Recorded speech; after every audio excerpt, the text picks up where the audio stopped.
Oh boy, this is going to be a weird one. Weird energy into this one. Taking some weird energy into episode 192 of the Voluntary Viewing podcast, recorded on July 31st, 2022.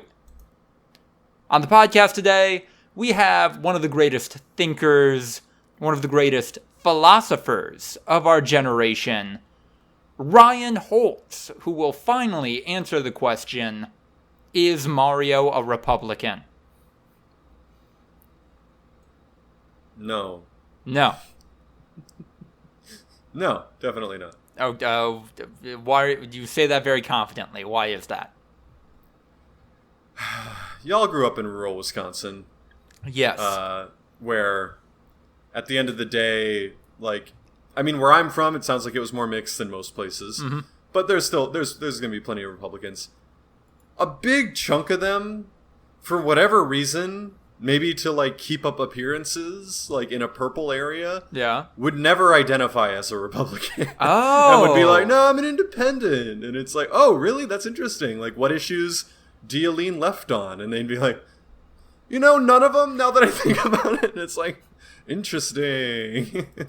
Yeah. So I'm going to go ahead and say, a lot of quote-unquote Republicans wouldn't necessarily self-identify as one. And I think Mario's kind of in that camp, that even if he were a just fucking red-blooded Republican, he would be like, no, I'm an independent. I don't go one way. And then we ask him, so how do you feel about abortion? Just it's a pro-life. And we're like, oh, interesting. What about gun control? Just the Second Amendment. And we're like, Mario, seems like you do go one way, even though you're kind of claiming that you're I don't know. What do you think about immigration? Me. I think if you want to be an American, you should have been born here. And it's that's a pretty thick accent you got there, Mario. You must go through the proper channels. I don't... Well, some immigrants, they are okay. You know what I am saying. I look down on the people who swim through the river. But if your brother's cousin was already in America and is willing to sponsor, that's totally okay and completely different. I'm sorry. Does the lore we're creating right now imply that Mario only got a green card because Luigi's spouse Daisy had a cousin who hooked him up? Had a sibling who hooked him up? I first want to back up a second and say Ryan was asked the question, is Mario a Republican? And he said, no, Mario's not a Republican. Here's all the reasons why Mario's a Republican. No, I think there's a good chance that Mario is some weird centrist or whatever. No. And then even if he were a Republican... That's a Republican. That's a Republican that's one of those Republicans that voted for Trump and said that they wouldn't on the 2016 election polls because they were too embarrassed by it. No, I'm saying enlightened centrist, most likely. Yeah, those are Republicans. The Democrats and the... they just don't know that they are. They vote Republican every time. I don't know. I don't think that he necessarily does. Mm-hmm. I'm just saying, if Mario were to hold Republican views, Mario's the type of milquetoast, unoffensive person that would never ever self-identify as such. Oh, that's fair. Would instead be I'm an independent. But I'm not sure that that's how Mario would be, because Mario is milquetoast and has no opinions. Mm. He literally only knows a couple of words, in English at least.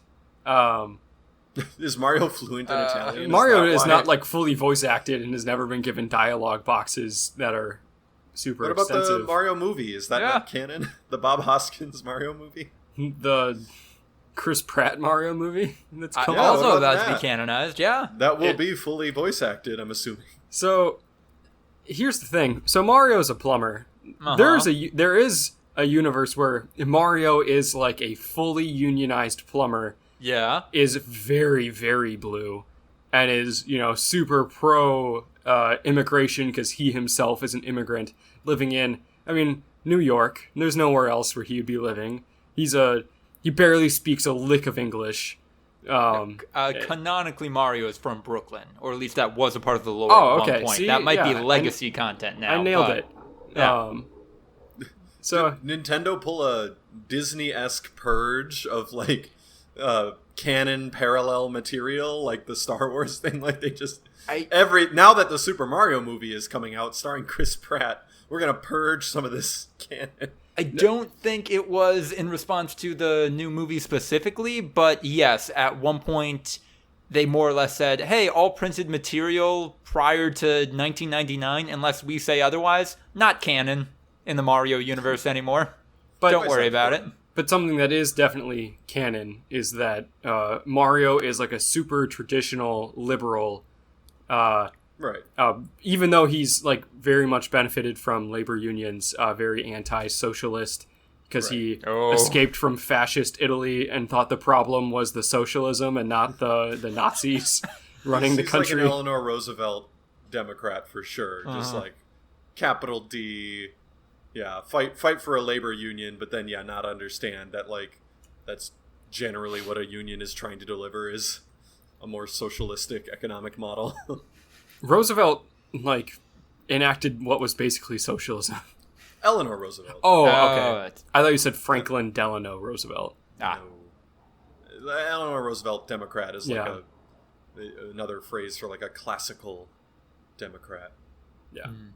So not necessarily super neo-lib, but also like, as against the commies as Republicans. Like, so Democrat, but not like.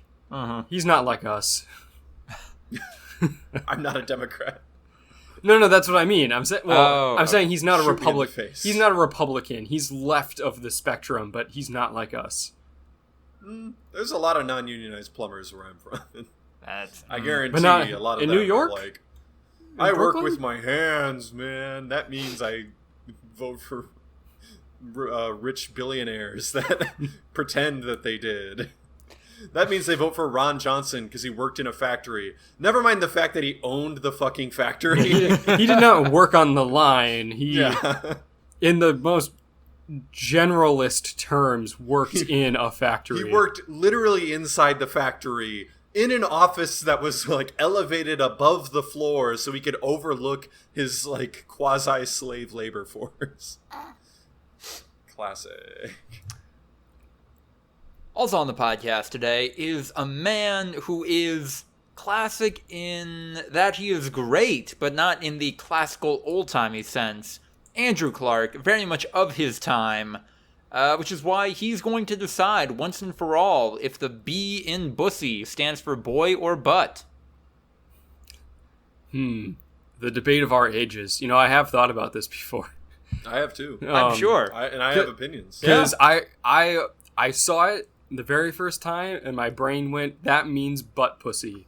And I never even questioned it for a second. And then I think it was on this podcast like months after I'd seen it for the first time. And in my brain, it's just butt pussy, butt pussy, butt pussy. And then I think Ryan said boy pussy. And it made my brain go, now I don't even know what's real anymore. I similar to you, yeah. I mean, I don't know if you need to give your consensus, I suppose. So I'm going to stick with my initial instincts, but I say that it means butt pussy, but butt as in butt pussy. BP. I do not feel strongly enough about it to say that people that go in the other direction are like morally corrupt and pieces of shit. I think I am right. But it's less of a matter of fact and more of a matter of taste, if you will.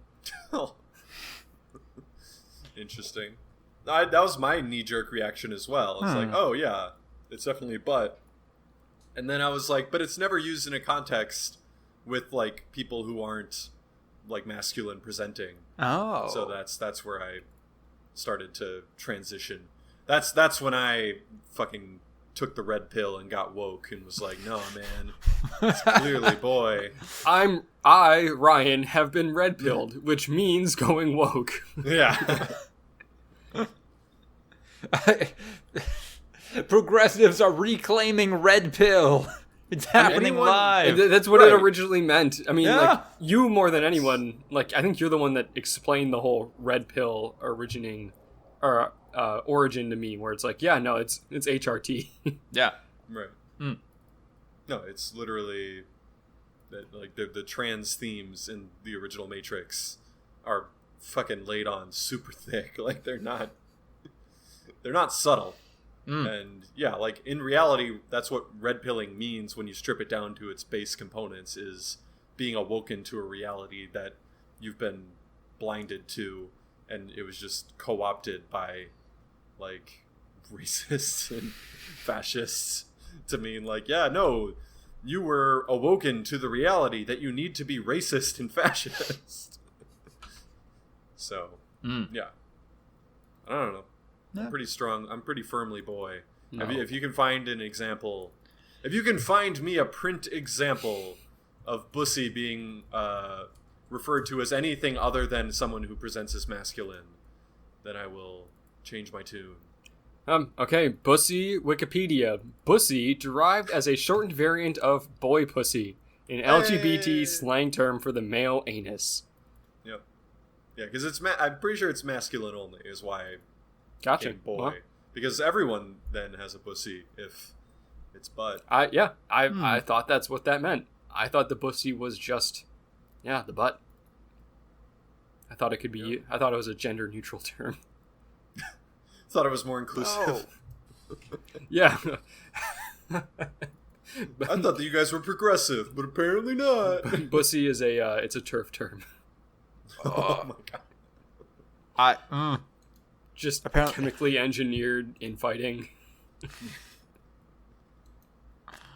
You joke, but, like, honestly, I could see that being, like, an issue where TERFs are, like, like a lot of times where they're like, oh yeah, no, we're super gay and lesbian. Yeah, positive, no, but transgender people are actually destroying the gay community, and that's why we're doing it.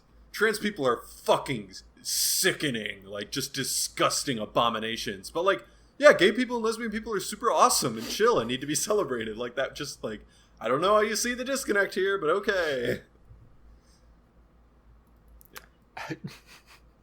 Guys, come on. Gender is easy to figure out. All that matters is if they have a bussy or not. Like, end of discussion.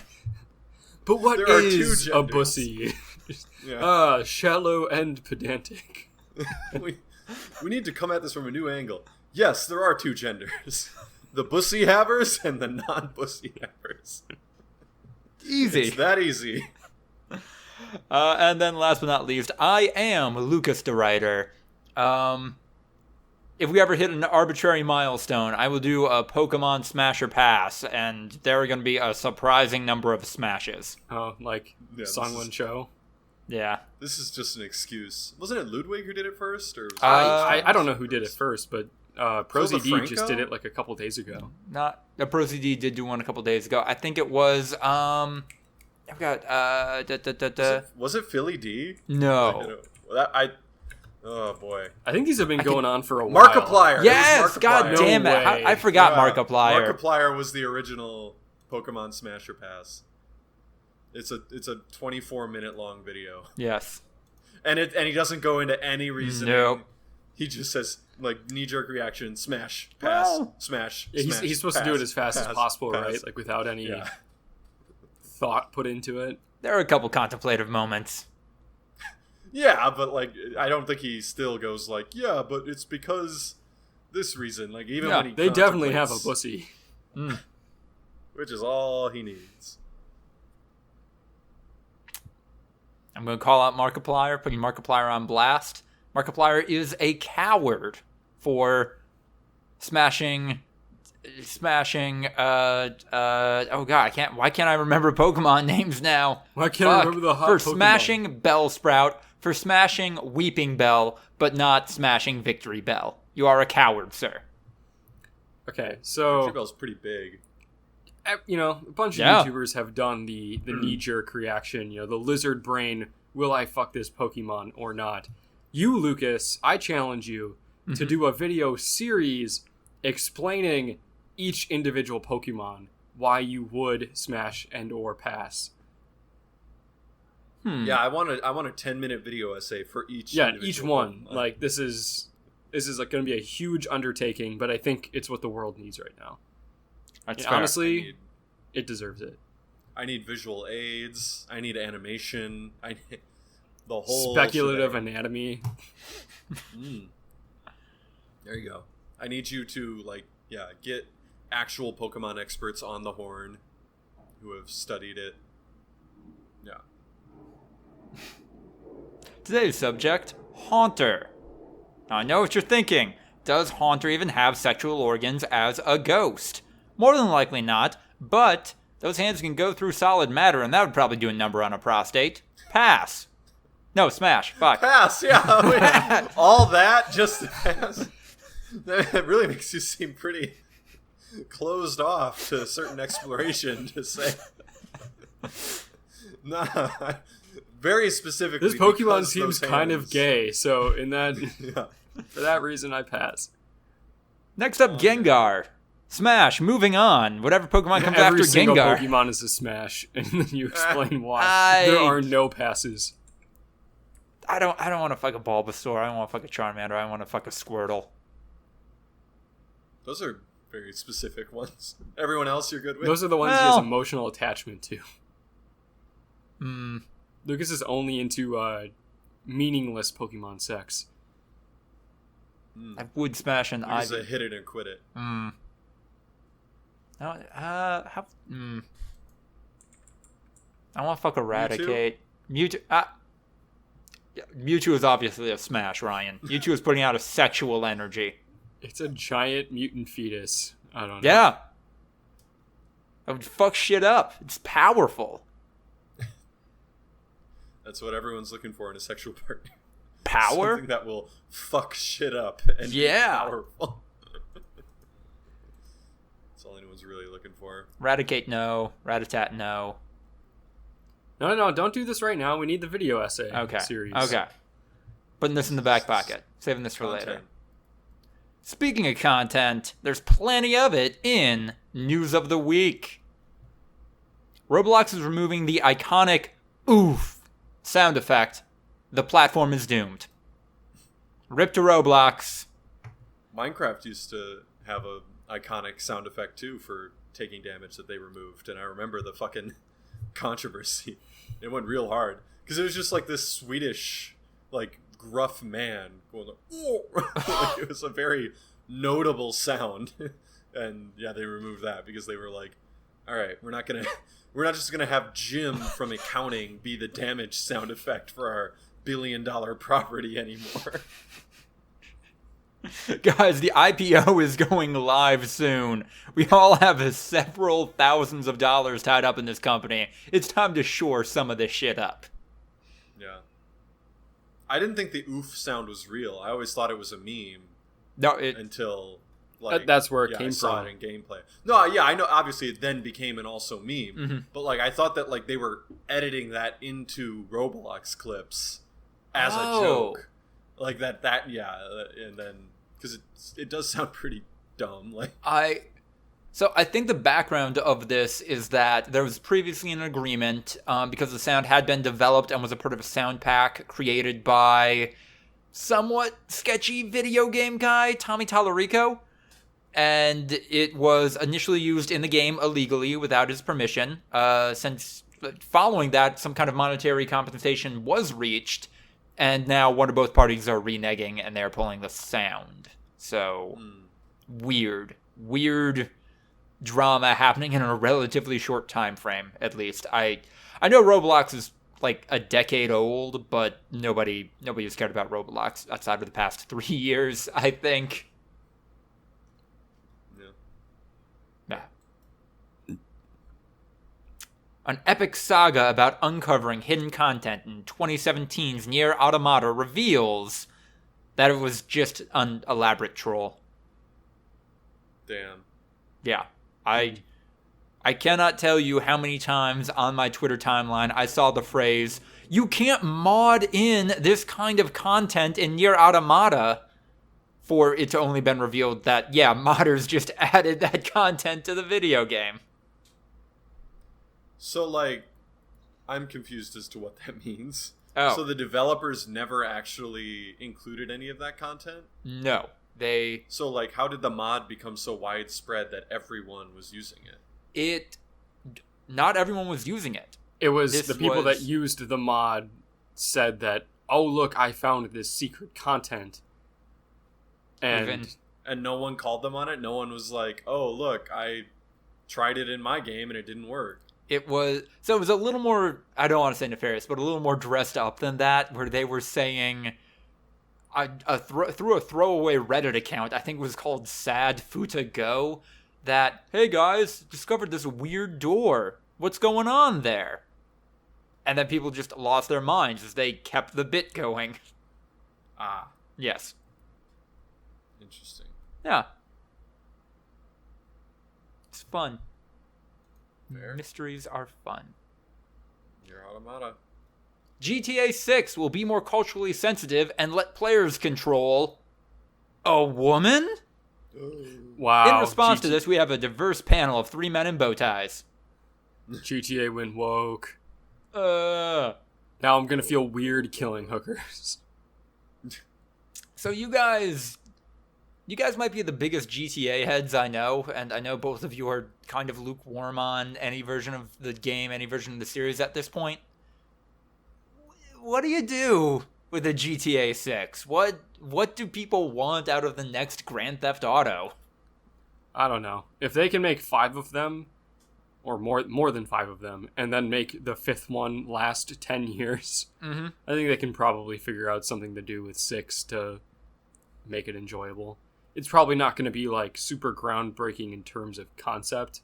It's going to be an open world taking place in a city in the surrounding area, and you're going to have a bunch of vehicles and weapons and shit, and there's going to be a bunch of little mini games and a story where you take control of multiple characters. Like, that's what you're going to get out of it. It doesn't mean it's going to be boring.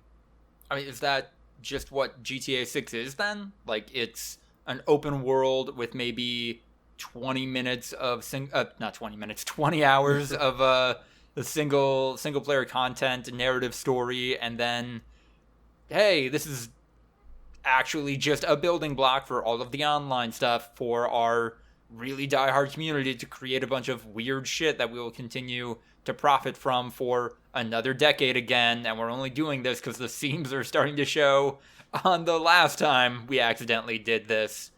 Is that what GTA 6 is? I mean, here's the thing, is that GTA RP is completely, like you said, community-driven and mod-based.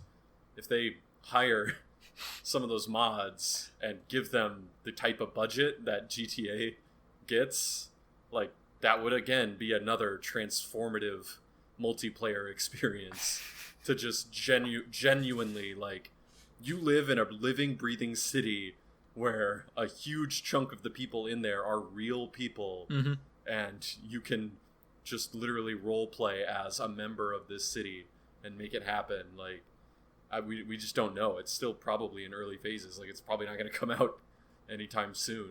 So, yeah, like, I'm just saying there's routes that they can go that will still be an insane transformative experience. And if 5 is any indicator, then could be. Huh? Because the GTA RP stuff is, like, held together with duct tape by like, people that, survive entirely off of Patreon. Yeah. Now imagine, like, the budget for GTA 6 is at least going to be in the 9 figures. GTA 5... There's a chance it's literally $1 billion budget. Yeah. Like, GTA 6 or GTA 5 is the most profitable game in history. It might be one of the most profitable pieces of media in history. Like, it's GTA 5's budget was $265 million, and that was in 2013 money. So, like, I mean, what's the bar? $500 million budget for GTA 6? Yeah, like, the amount of stuff that you can do with that. That's the minimum, in my opinion. Right? Because, like, they're they're trying to top themselves. Yeah. No, if they genuinely plug into the community that is formed, which was kind of gifted to them, and, like, incorporate that with their, like, know-how and gameplay development experience, like, yeah, this shit could be utterly insane. Yeah. I mean, I think Lucas, what you're overlooking, I know it was never really your thing, but like GTA 5, even as just like a single player experience, is a very good game. Yeah, it right. is. Great game. It's a really good game. And then the fact that it also had this online experience that's lasted a whole fucking decade with content added all the time. Like that's ridiculous. It's one of the most impactful games of all time. And they have made a lot of money off of it. And they're going to take that money and they're going to put it into this game. I think that I'm really glad you raised that point, because I actually think that bolsters what I had said previously. GTA 5 is kind of the perfect GTA game from both narrative, design, and corporate perspective. What do you do next? Jesus is weeping because there are no more worlds to conquer. Yeah, like what I said. Yeah. And now imagine a living, breathing world with 120 player servers where everyone's role-playing as a cop and a lawyer and a pedestrian and just you can create multiple characters and just live multiple people within this city in multiplayer mode. So, you're describing an MMO. Yeah. Oh. Yeah, what if GTA, what if okay. GTA 6 has some what MMO if GTA elements? 6 is an MMO Yeah. set in our world with like where you can literally just like exist as a person in our world doing crazy, zany, unbelievably off the wall shit. Yeah. I think that would sell like crazy. Are we the first person to have this take? We might be the first people to have this take. GTA is kind of just now and should continue to lean into being an MMO. Huh. Okay, I like it. Hot takes. Look, and GTA 6 might also just be exactly the same game, but with a different map and a new story and like some additional elements. It'll probably be good. It'll suck that it won't be, I don't know, transcendent, but that's totally a possibility. And it'll still sell like hotcakes. Probably. This is a weird one. Even by our standards. Square Enix launched a manga reading app, Manga Plus, and fans of the medium are upset because the app is filled with microtransactions. I don't even know how you do that on a manga reading app. It's not You've read the conducive. first 3 pages. Now you have to spend 16 anime coins in order to unlock the rest of the chapter. Or you can just buy premium for $5 a month. I don't know. I think you're describing exactly how it works, and that is ridiculous. But then the real kicker is that Square Enix also used seemingly AI-generated censorship, kind of like what Tumblr tried to do when they decided no porn on the platform, to block out anything that might get them delisted on various countries' versions of the App Store. And it's awful. It's comically bad. It makes some genuinely innocuous images look like hardcore inappropriate shit, and it's hilarious.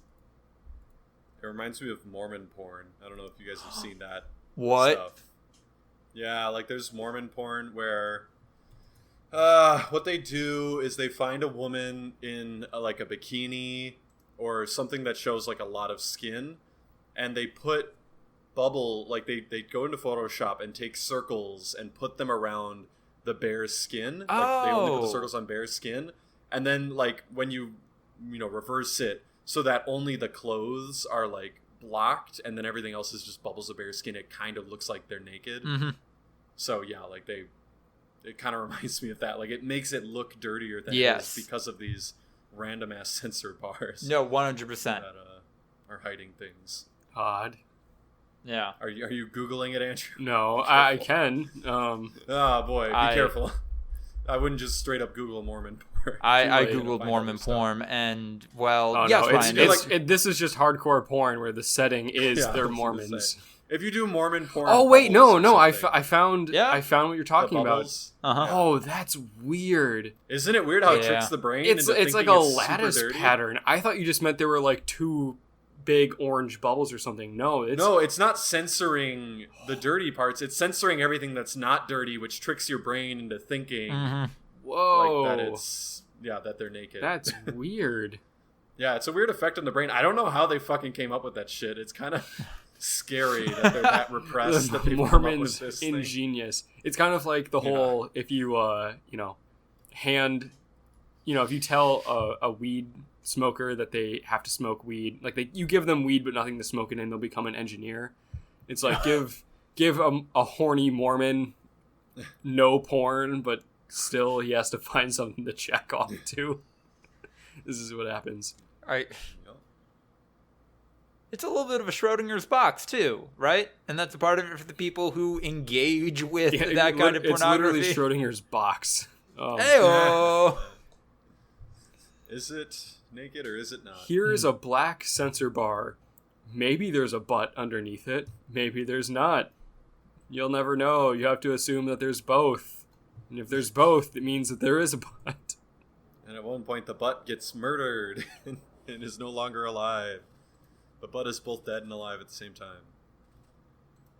Oh no. Andrew got puzzled and then bailed. The jeans one is kind of funny because that definitely makes it look. Oh yeah, that's brutal. I also, a lot of very white gangbang porn came up when I googled Mormon porn, so watch out for that, listeners at home.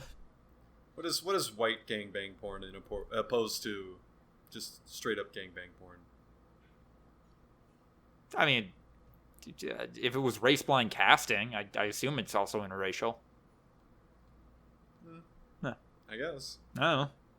People of the same race do tend to fucking gangbang, glom up together. Yeah. No. Tribalism. Yeah. I don't know. I guess problem. Colorblind casting. I guess, are you assuming that all gangbangs are casted carefully by directors? There's no organic gangbangs? They just need a couple of dudes with working dongs. I mean, okay, in pornography, I assume you are looking at people's schedules. I imagine there's some coordination there. But at some point, it's just, hey, kind of an open call. We need people who genuinely fit these descriptions to just pile in here. So, okay, so question, let me cut you off for a second. Okay. Do the guys in gangbang porn, the group of guys, however many there are, do you think they make the same as a dude that is doing like a scene on his own, like with a woman or another man, or is it like a fraction of it because it's like we have the man budget and we're gonna divide it by 5? I'm gonna answer your question with a question. How many guys are in this scene? Is it 6 and it's like still a pretty tight-knit group, or is it like 30? Because if it's 30, I'm going with Lucas's. This is a cattle call. Yeah. They're like, we'll pay for your food. Your payment is you get to gangbang, I guess. I don't know. Yeah, wait, if it's like 6 and it's a carefully constructed thing, then yeah, sure, they probably still get an okay amount of money. But yeah, I don't know. I think there's a limit where it's suddenly like these are like extras in a Hollywood thing. I was gonna say, is this how people starting out pad out their resume? Yeah. This is how they get their SAG card. Right? Like their SAG. Yeah, they're literally SAG. Jesus Christ. Genuinely curious about this now. Holy shit. Okay. Well, Lucas, you know that porn star goes to your gym. Maybe you can ask. Ooh, there you go. I mean, it's a gym nearby. I don't have a membership. It's like $300 a month. My work covers Holy 50, God. but it's a nice gym. Well, okay. It's a very Los Angeles gym. How'd you get in there then? No, I didn't get in. I just saw that. I saw on TikTok that she was there, and like, wait, I recognize that logo from when I looked up gyms in my neighborhood. Yeah. You triangulated? Unintentionally, not being a fucking creep. No, bro, I swear it wasn't weird. I wasn't doing it in a weird way. The NoHo Recreation Center doing laps, and then you saw someone you recognized from the internet, and I'll alter my run course, and kept running, and then realized, I know that place. I did. I think I might have mentioned off mic, but I did see that performer. I passed him on the street on my usual run. Yeah. I think these stories have been separated, but they are the same story. All right, last but not least, we got some weird sports stuff. The Los Angeles Rams are being sued because they are charging an obscene amount of money for the chance to purchase season tickets called a personal seat license, but people are not allowed to transfer or sell their PSL, refund it in less than 50 years, or stop making payments on the PSL plan if they do request a refund. So, you know, like lots of football teams have season ticket lists where you're waiting to get the option to purchase your season tickets. Are you saying that these people are like paying like a yearly fee to just be on the list? Correct. And they can't cancel it? They can cancel it. Okay. But they will not receive the refund, which is, I think it's several $100,000 for a spot on that list.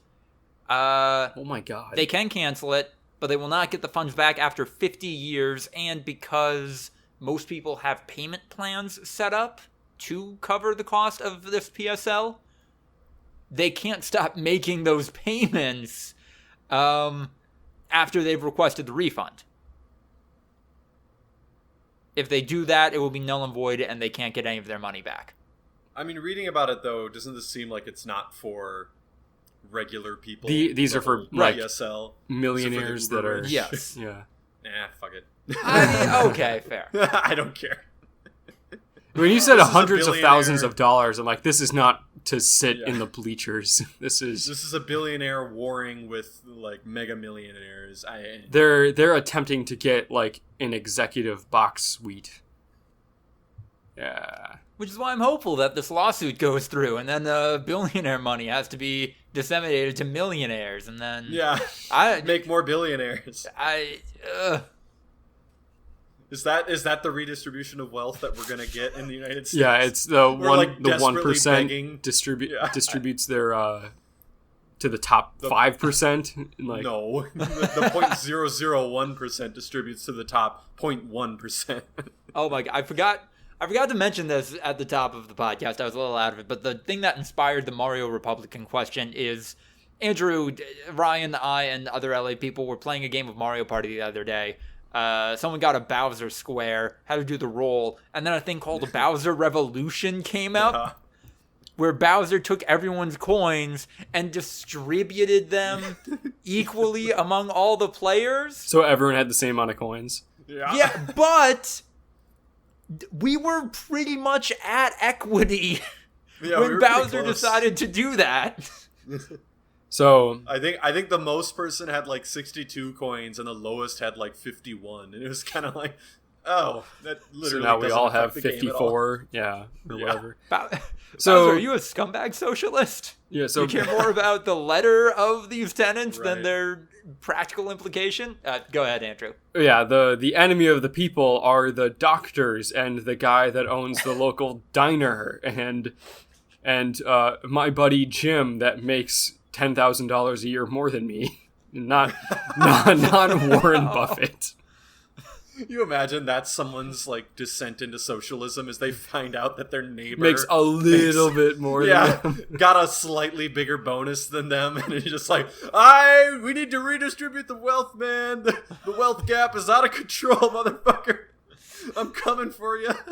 Man, Jim's tooling around on a riding lawnmower, and I still have a push. We gotta change this entire system. Yeah. I mean, it reminds me of, in college, like, some people would have, like, with the way that the bedrooms would work out, some people would have their own bedroom and some people would share a bedroom. Yeah. And if you did the model of, like, we'll increase the person who has their own bedroom, then we'll increase how much they pay in rent. Mm-hmm. It's so insignificant to the people that are splitting the bedroom unless you just, like, have them pay by the room. Mm-hmm. Like, if it's just like, you'll pay $550 and the rest of us will pay $400. But like if you split it evenly, everyone would just pay like $4.15 or something. Like the effect of making one person That's what pay so much little, it just doesn't do enough like to do anything meaningful. That's what we did our senior year of college. And like looking back on it, I felt like, oh, that doesn't really make a whole lot of sense. But I think I ended up paying like $5.75 to have my own room, and so did there was 4 bedrooms and 6 of us. So 2 of us had our own room, and I think we paid like $5.75. And then the 2 rooms that had 2 guys in it, each one of them paid like $4.50.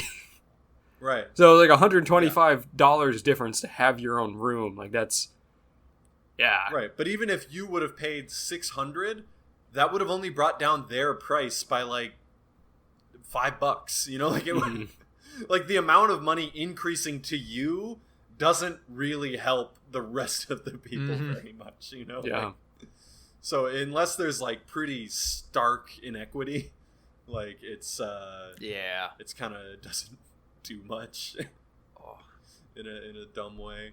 Like even if Bowser's Revolution would have happened when one of us had 90 coins and the rest of us would have had 50, it would have brought everyone to like 58. Like it would have fucked over the one person so much more than helping anyone else. But like, yeah. Oh. I like that world where the middle class revolts because the upper middle class.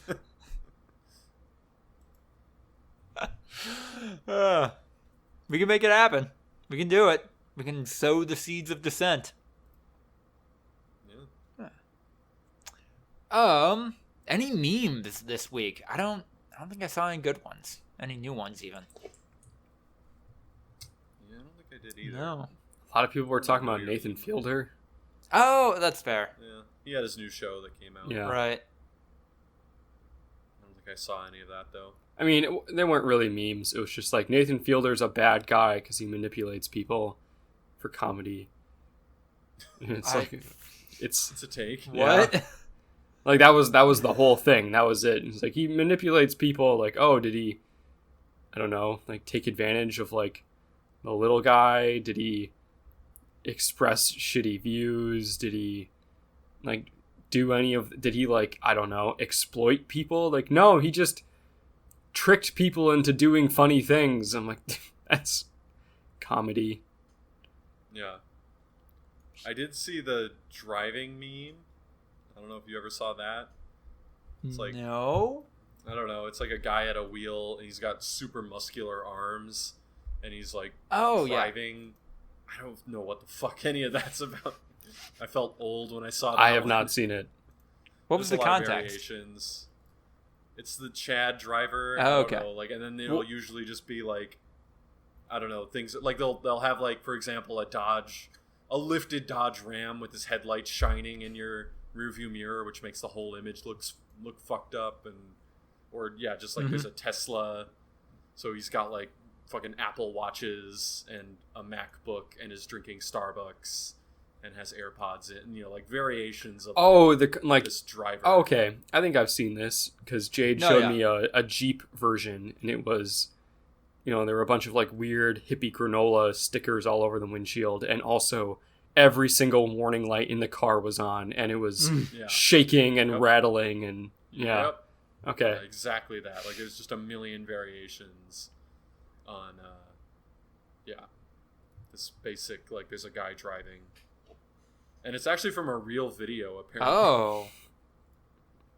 of just this dude he must be fucking super roids, I guess, and the original image of this guy gripping the steering wheel for all he's worth. And God, just completely dehydrated, and that looks literally photoshopped. I don't know.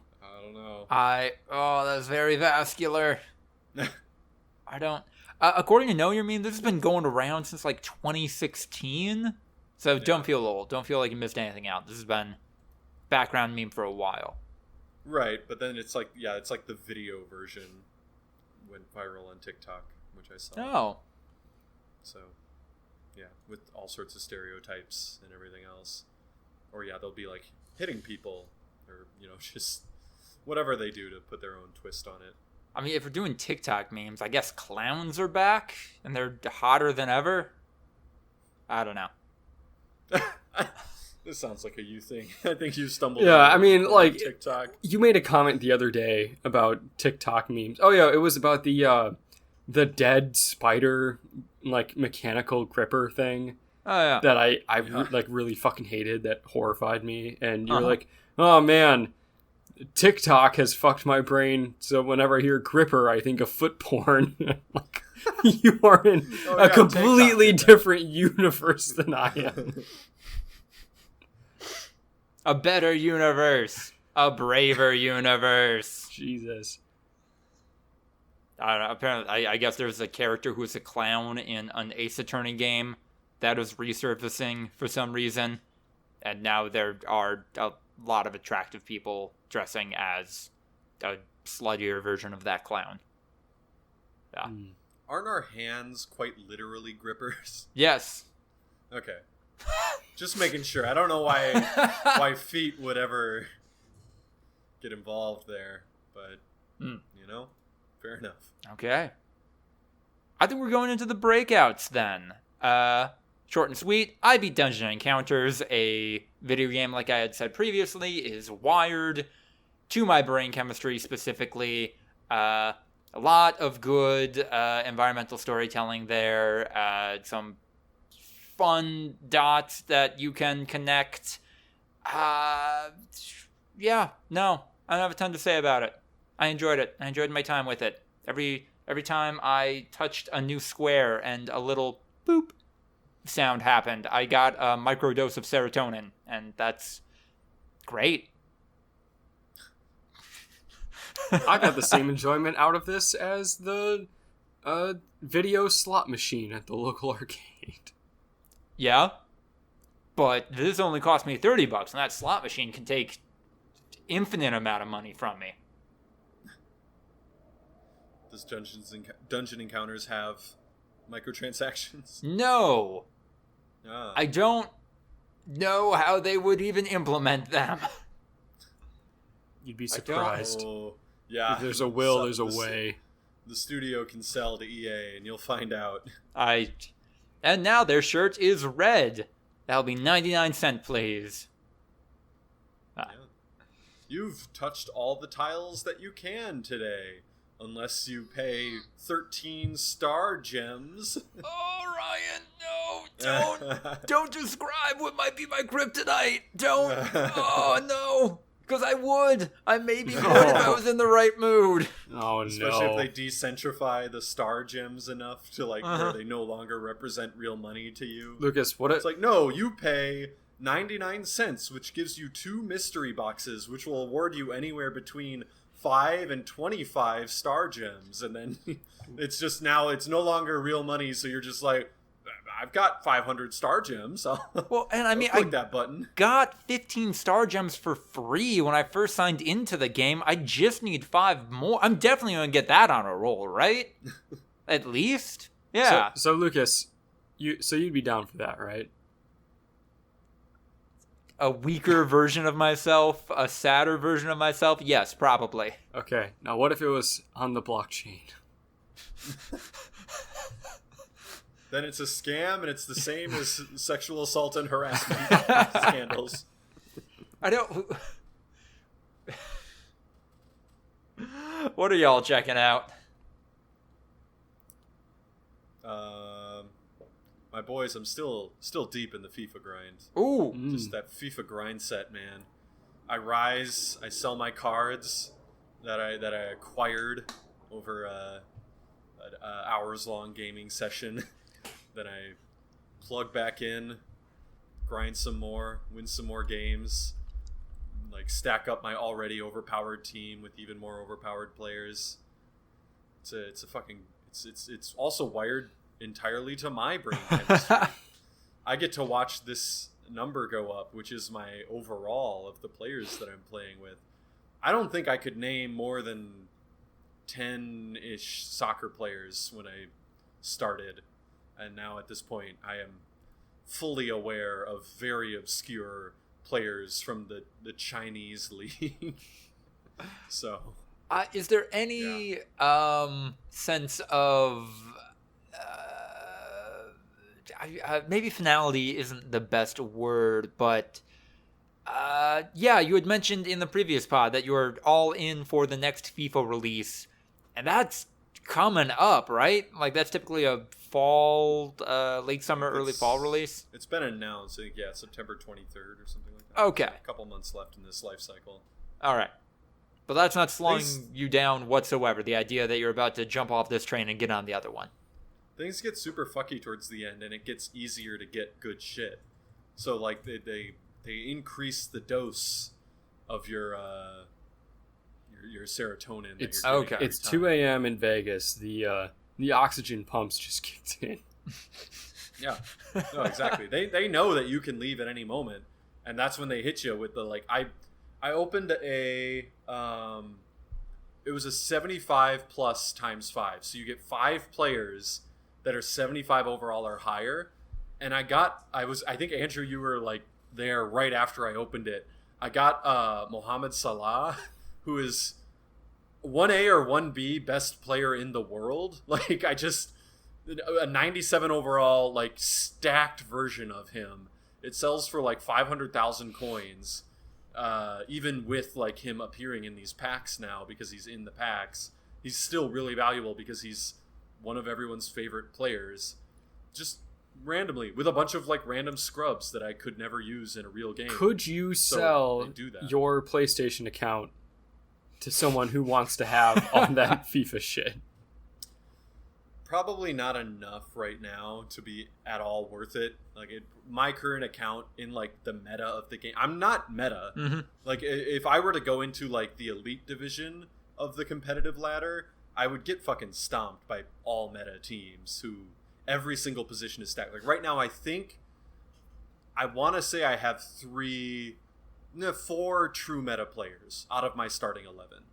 So, like, my goalie, my star center back, my midfielder, who's kind of like a box-to-box midfielder, and my right wing are all true meta for their positions. There's 7 positions that I would actually need to upgrade to be able to be competitive at the highest levels of this game, regardless of how stacked my team is for like regular people mode. But also, like, the end of the season happened, so a lot of people got relegated to lower divisions, kind of. And I'm realizing that, like, yeah, I was stacked for my old division, but like when people got bumped down a couple divisions, like, nah, I'm pretty par for the course in terms of my team construction. And yeah, like, it's the end of the game and everyone's getting wild fucking players in random packs. So, yeah. No, I still got some people I'm looking for. All right. I want to get Cordoba, who's a Colombian fullback who plays in Serie A. I would love to get Ronaldo or Messi, because those are the players I grew up as like the best players in the world, and they have juiced versions of them still in this game. Next year, I mean, Ronaldo and Messi are still like good players. They're not like the best in the world anymore. They're still like good enough to like kind of legitify having these superstar versions. In theory, next year could be the year that they're no longer good enough to actually legitimize having these superstar versions of themselves. Oh. And yeah, they could start like no longer having them. So, you know, I would love a version of them as well, if possible. Fair. Kind of in line with that, I finished the final episode of the Paramount Plus TV series Players, and no, I mean, I've been singing its praises for the past couple of weeks. A fantastic show. In its final episodes, it really started to touch on the idea of players, these professional, it's an esports, so quote-unquote athletes, trying to be the best in their sport. And what the fuck does that even mean in a team sport? A very positionally based team sport. Like, yeah, I guess especially for the game that they're playing, League of Legends, yeah. It is going to end up being kind of apples and oranges. You can't really compare. Mm-hmm. Like, in some of the other big esports, like Rocket League and like anything that's kind of like more of a shooter, right?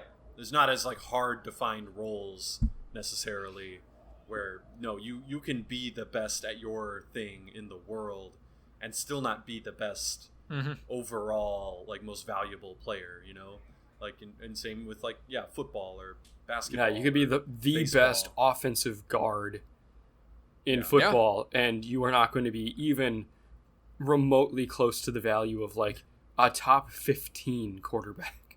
Right. You could be the best punter who's ever lived. You could be God incarnate as a punter, and you won't be as valuable as your team's wide receiver too. Like, or every punt could pin them within the 20. Like every time you kick the ball, doesn't matter where you are on the field, they're within the 20-yard line. You still won't be as valuable as your team's starting left tackle. Like, it just doesn't matter, man. And then even more frustrating on a franchise and individual level, hey, cool, you are the best. You are definitively the best at your position in this sport. Your team might never win a championship because, well, they have to pay you an obscene amount of money because you objectively are the best. And they have so much less now to stack every other position, and that's just going to be a downfall. That you are too good to be on the best team. There's no salary cap though in esports, right? I think something similar. I think there's something to that. I think they alluded to something like that. Yeah. Because like all the billionaires just kind of like invested, and like what's the top paid esports athlete? Like a couple mil a year, like. They sneeze at that. They wouldn't give a shit if it meant being the like premier esports team. I think a billionaire who's willing to invest that amount of money would be like, yeah, I don't give a shit. Pay him $500K more. Doesn't matter to me. But maybe there's a salary cap. I don't know.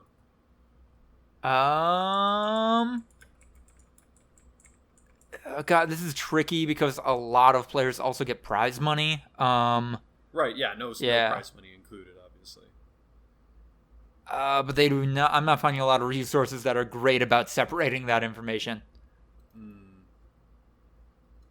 Yeah. Because, I imagine a big chunk of it is prize money, and that's how they get away with it, right? That's how they get away with not paying them all that much. It's like, if you're so good, win some fucking money, scrub. Imagine if, like, the Super Bowl had a grand prize of like $250 million split amongst the players. Like, they might try a little harder. I don't know. Maybe. I'm just saying, tanking probably wouldn't exist quite as much. Looks like at the Global Esports Summit and Tencent Esports Annual Conference, it was revealed that the LPL will be imposing a soft salary cap with a baseline of 100 mil Chinese yuan, approximately 1.5 million per team. This is for League of Legends? Yes. That's pretty low. Right. That's anti-competitive. This is bad for the athletes. The athletes need to unionize and know their worth, man. They should have access to the League of Legends source code. It's only fair. Why not? Yeah. No, I don't know. I'm just saying, putting any sort of artificial cap on the salary in a thing like esports, where in theory there's no limit to the amount of teams, you know, like you could start your own esports team with a couple $1 million in a dream, like you could literally Jackie Moon it and be like, I'm on this esports team, y'all motherfuckers are gonna have to carry me in every tournament, but I'm the one who signs your fucking checks, so you're in or you're out, baby. I will say it was one of the most endearing moments of the show when this young hotshot rookie player was just signed, and like 3 months later he's doing cameos, and he just said to one of his coworkers that I'm on Cameo. I just made $500 because it hadn't set in yet to him that, dude, you have a several $100,000 contract. You don't need to be doing this. You're fine financially. Nah. Yeah. Good show, good story writing. We're going to jump into the other call and then talk about whatever Andrew has going on. What do you have going on, Andrew? Surprise, it's nothing. Oh, what you been up to all week? So Jade and I have now watched the 3rd episode of Severance. There has not been a lot of overlap in our schedule where we've been able to watch TV. So we're still only 3 episodes into Severance, so do not spoil that shit for me. What happened in the 3rd episode of Severance? Episode That's where 3. we talked about last time, wasn't it? No, 2. I was only on 2. Yeah, we had both only seen 2. One more episode. Yeah, so we watched 1 episode this week, and that was it. Episode 3 was they go to the Perpetuity Wing.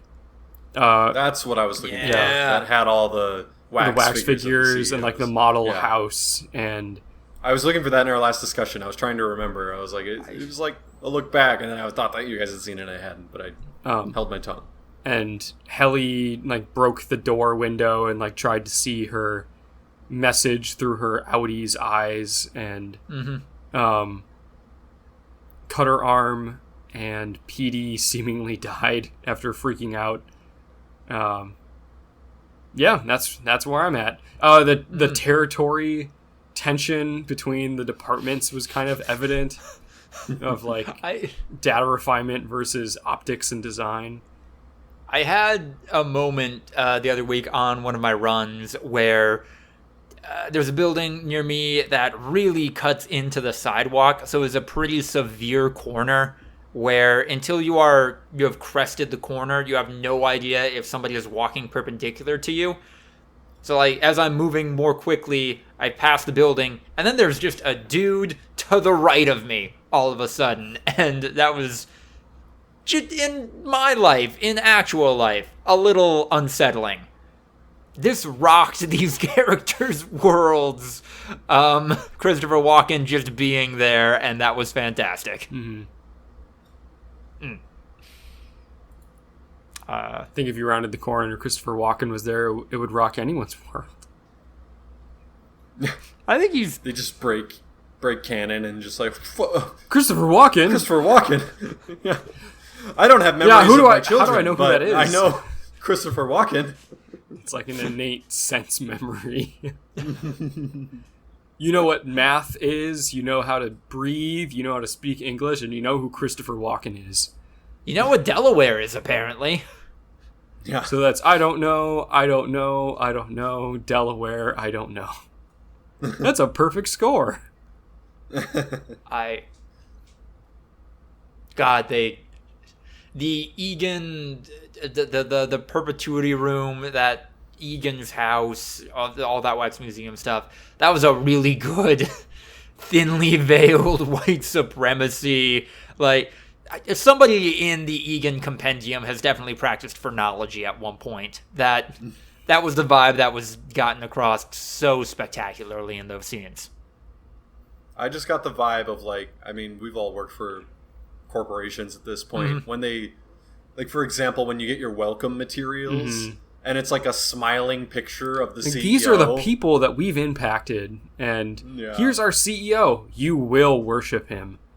You're going to see him as a great paragraph, a paragraph written by someone from PR that's just like, "Welcome to insert company name here.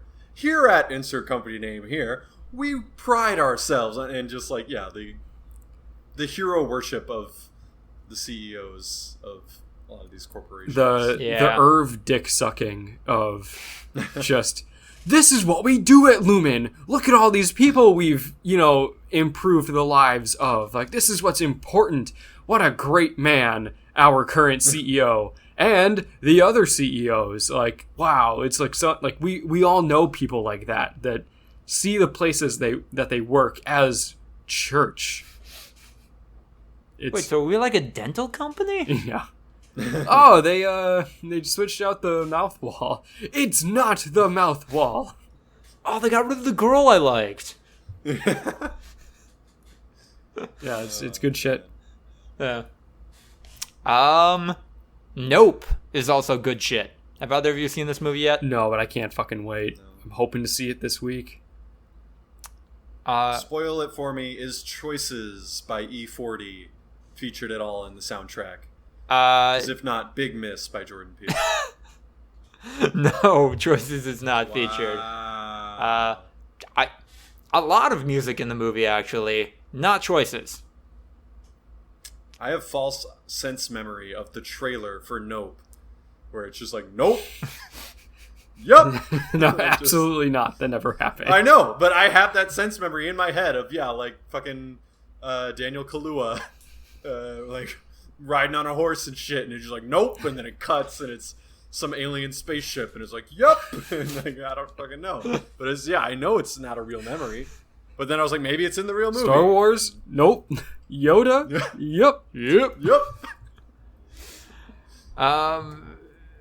I don't. What can I even say without getting into spoilers about this movie other than it's Jordan Peele's third project that he has done everything at a top level for. It's fantastic. Everyone go watch it. I can't wait. Did you watch Us? Did I watch Us? Did you ever even see Get Out? I saw Get Out. Okay. Yeah. I thought I was the only one that watched Us in this podcast. I seem to remember. Okay. I haven't seen it. What'd you think of Us? Meh. Yeah, that's fair. that's everyone's take. It was super uninspired in comparison to Get Out. So I hope Nope is a return to form, because for me it felt like Us was just like the studio execs going to Jordan Peele and being like, Jesus fucking Christ, give us another movie. And he was like, Clones. Hands Across the World. I don't know, man. This is my second idea. Fuck me. I have no idea what I'm gonna do. It is definitely a return to form. I very much appreciated it. I think it's literally 10 times more expensive than Get Out. So Jordan Peele is getting actual movie money now, and spectacular. I'm kind of bummed out with how much the trailers gave away, because I was fucking, as we were talking about at AMC, forced with my eyelids pried open to watch the trailer for this movie like 15 times. So, I don't know. I've my entire life for like the last 3 years has been practically trailer free of my own intent and design. And when there's a movie that I desperately want to see, I've avoided trailers. But I don't know. After Us, I was kind of like, maybe I'll see it, maybe I won't. I'm not gonna fucking close my eyes and plug my ears like a crazy person, right? for this. And then now I'm regretting it. So we'll see what it's like to go in with expectations for the first time in a while.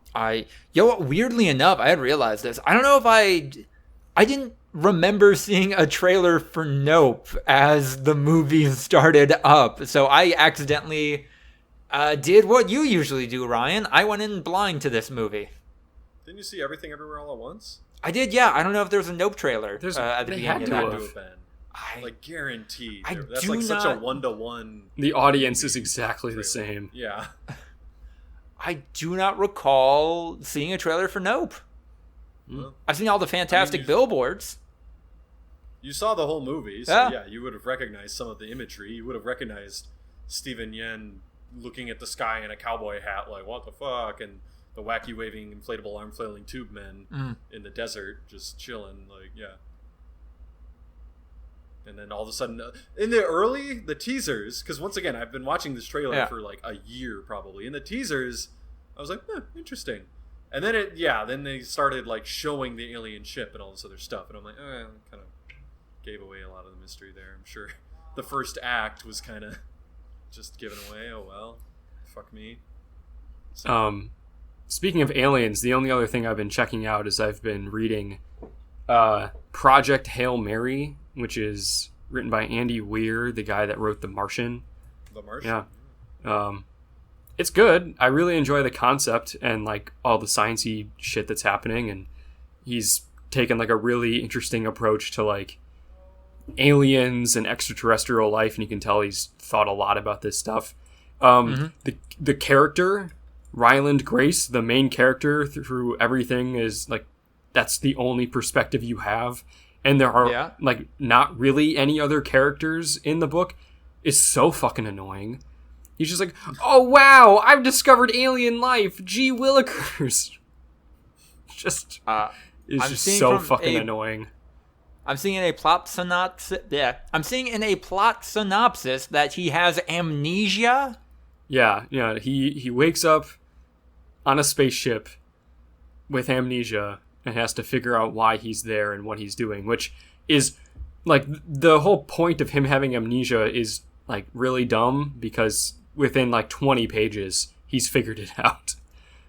And like it's only a device to like have every 2 or 3 chapters a flashback chapter where he's like remembering something that happened before. Another reason why it's kind of annoying, but and for the readers to have like a viewpoint, like a lens into this sci-fi world. Yeah, he was probably trying to go broad because The Martian was such a success that there was a chance that like general audiences would pick it up. So he's like, oh, I can't just have it be like, the year is 2100, we're in a spaceship. The audiences would be like, what the fuck? So yeah, no, it's definitely, you know, it would have been less interesting as a story, I guess, to start out with 80 pages of, oh god, this thing is happening, we need to figure out how to solve it, and at the end of it, Ryland Grace is in a spaceship hurtling into the stars to try to solve the problem, and then wakes up like with David Bowie. There's a star man. As is tradition, you must do that for any movie where they're blasting off into space. The only good amnesia twist in media I can think of offhand is JoJo's Bizarre Adventure, where a character who has amnesia is... What, did you think I was going to say Memento? No bias there whatsoever. Actually, like a really cool thing that someone did that's tangentially related is JoJo's Bizarre Adventure. A character has all of his memories on a magical disc. He's in a hostage situation, and he's like, I can't think of a way out of this. Maybe if I take my memories back in, I'll know what to do. But then who will I even be? Ah, well, it's worth it. And then he does it, and then he's just like, oh, wait. I'm a kind of person who doesn't give a shit if hostages die. This is fine. And I enjoyed that twist. I thought you were going to say Calculon from Futurama was the only real good example of amnesia. But yeah. Wait, who's Calculon Futurama? He's the soap opera robot. Oh. All my circuits. Oh. Basically, whenever he shows up, it's right. because he has amnesia. An amnesia reference is made. Boy, there was a stretch of fiction writing where you couldn't have a character in a coma without them waking up with amnesia. One and the same, basically. I have like a sense memory of when I read an art. I used to, when I was a little kid, because I didn't know how to really work the internet, I'd go on the family computer and go to yahoo.com and just like look at the articles that were on the front page and just be like, that's how I got my window into the world, basically. And I remember there was a yahoo.com article about a man living in Iraq who fell into a coma like in like 2002 and then woke up in like 2007. It was like, holy fuck. Like literally everything is completely different from when I was asleep. Just being like, wow, I can't imagine your country just being literally just complete. Like imagine if you woke up and the United States was, I don't know, just like occupied by a foreign territory and completely fundamentally different. It would just be like, what the what? It was supposed to be Hot Girl Summer. Fuck. Hey, global White Boy Summer came and went. Hey, the Mujahideen is still cool on like a global level, right? Widely respected. That's fine. Wrong war. Yeah. Cusey's still chilling though, right? That guy was always cool. Oh god. Oh. Cusey was the rapist, right? I think so. Okay. Yeah. Cusey. All right. I think that was just about all the gas we have in the tank for episode 192 of the Voluntary Viewing Podcast. If you like what you heard, like, comment, subscribe, etc.